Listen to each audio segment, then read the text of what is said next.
Hello guys, my name is Siddharth Varde and this is another devlog of UnityFundamentals1. What we did in this update was like we added an enemy, a simple enemy that patrols between 2 points. Like the enemy would travel from left to right and then yes, right to left and then left to right.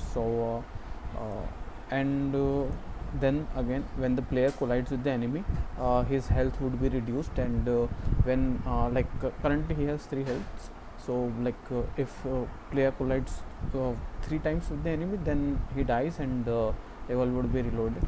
So let me show you the gameplay.